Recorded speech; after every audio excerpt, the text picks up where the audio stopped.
ہے شہادت کی تمنا کرنا اور ایک ہے جب جنگ ہو جائے اس وقت کی صورتحال۔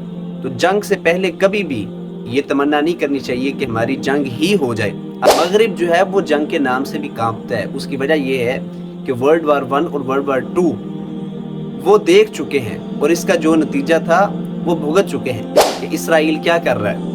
وہاں جنگ تو ہے لیکن جنگ میں نقصان ہو رہا ہے کہ فائدہ ہو رہا ہے؟ ظاہر ہے مسلمانوں کا نقصان ہو رہا ہے۔ یہ تو ہم مانتے ہیں کہ آخرت میں تو ظاہر ہے پیلسٹینین پیپل کا ہی فائدہ ہو رہا ہے۔ بسم اللہ الرحمن الرحیم، ان الحمدللہ والصلاة والسلام علی رسول اللہ، اما بعد۔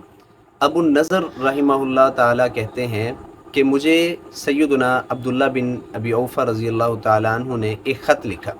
میں نے اس خط کو کھولا تو اس میں نبی کریم صلی اللہ علیہ وسلم کا یہ فرمان لکھا ہوا تھا، لا تتمنوا لقاء العدو وصلوا اللہ العافیہ، کہ آپ دشمن سے مٹ بھیڑ ہونے کی تمنا نہ کریں، اللہ تعالیٰ سے عافیت مانگیں۔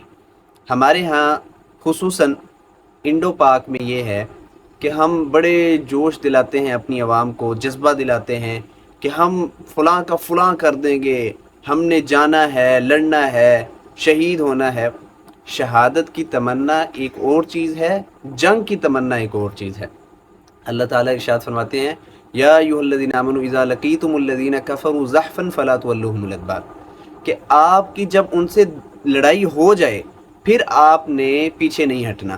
اور 7 جو السبع الموبقات ہیں، بڑے بڑے گناہ، امام ذہبی رحمۃ اللہ علیہ نے ان کو اپنی کتاب الکبائر میں نقل بھی کیا ہے، ان میں ایک جنگ والے دن پیٹھ پھیر کر بھاگ جانا ہے۔ تو ایک ہے جنگ کی تمنا کرنا، ایک ہے شہادت کی تمنا کرنا، اور ایک ہے جب جنگ ہو جائے اس وقت کی صورتحال۔ تو جنگ سے پہلے کبھی بھی یہ تمنا نہیں کرنی چاہیے کہ ہماری جنگ ہی ہو جائے۔ آپ دیکھ سکتے ہیں کہ صلح حدیبیہ کے موقع پر نبی کریم صلی اللہ علیہ وسلم نے جنگ کو پسند نہیں کیا، وَالصُّلْحُ خَيْرٌ، صلح میں ہی بہتری ہے، اس کو پسند کیا ہے۔ نبی کریم صلی اللہ علیہ وسلم کی اکثر جنگیں جو ہیں وہ اپنے ڈیفنس میں ہوئی ہیں، یعنی اپنے آپ کو بچانے کے لیے، مسلم سٹیٹ کو بچانے کے لیے۔ اور آپ صحابہ کی بھی جنگیں دیکھ لیں کہ ادھر رومنز ہیں، ادھر پرشینز ہیں، تو ظاہر ہے ان کی ایک اپنی ہیرارکی تھی اور ان کی ایک اپنی سپرمیسی تھی، ان کا ایک غلبہ تھا، وہ کبھی بھی نہیں چاہتے تھے کہ اسلامی سلطنت بڑھ سکے، تو اس بنا پر جنگیں ہوئی ہیں۔ جو ہمارے ہاں رویہ ہے کہ عوام کو جوش دلایا جاتا ہے اور کہا جاتا ہے کہ بس ہم نے لڑنا ہے، جنگ ہی کرنی ہے، تو دراصل یہ ہماری غلط فہمی کا نتیجہ ہے اور قرآن و سنت کی نصوص کو غلط سمجھنے کا نتیجہ ہے۔ مغرب جو ہے وہ جنگ کے نام سے بھی کانپتا ہے۔ اس کی وجہ یہ ہے کہ ورلڈ وار 1 اور ورلڈ وار 2 وہ دیکھ چکے ہیں اور اس کا جو نتیجہ تھا وہ بھگت چکے ہیں۔